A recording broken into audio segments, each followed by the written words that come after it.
Ang pahayag kay Juan. Ikalimang kabanata. Nakita ko sa kanang kamay ng nakaupo sa trono ang isang kasulatang nakarolyo na may sulat ang loob at labas at sinarhan ng 7 selyo.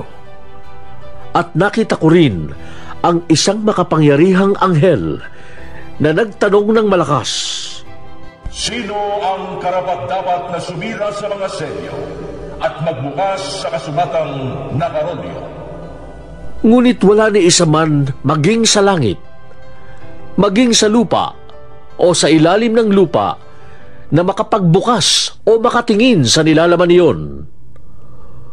Buong kapaitan akong umiyak dahil walang natagpuang karapat-dapat na magbukas at tumingin sa nilalaman niyon. Kaya sinabi sa akin ng isa sa mga pinuno, Huwag kang umiyak. Tingnan mo, ang leon mula sa lahi ni Huda, ang anak ni David, ang siyang nagtagumpay at may karapatang sumira sa 7 selyo at magbukas sa kasulatang nakarolyo. Pagkatapos, nakita ko sa pagitan ng mga pinuno at ng tronong napapaligiran ng 4 na buhay na nilalang ang isang korderong nakatayo na parang pinatay na. Ito'y may 7 sungay at 7 mata na siyang 7 espiritu ng Diyos na ipinadala sa buong sanlibutan. Lumapit ang kordero at kinuha ang kasulatang nakarolyo sa kanang kamay ng nakaupo sa trono. Nang ito'y kunin niya, nagpatira pa sa harapan ng kordero ang 4 na buhay na nilalang at ang 24 na pinuno. Bawat isa'y may hawak na alpa at may gintong mangkok na puno ng insenso na siyang mga panalangin ng mga banal. Inawit nila ang isang bagong awit.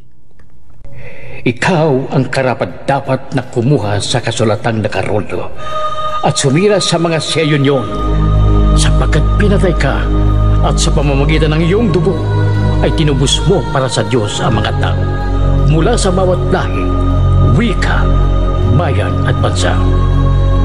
Ginawa mo silang isang lahing maharlika at mga pare para maglingkod sa ating Diyos, at sila'y maghahari sa lupa. Tumingin akong muli at narinig ko ang tinig ng 10 mabilang na mga anghel. Sila'y nakapaligid sa trono, sa 4 na buhay na nilalang at sa mga pinuno.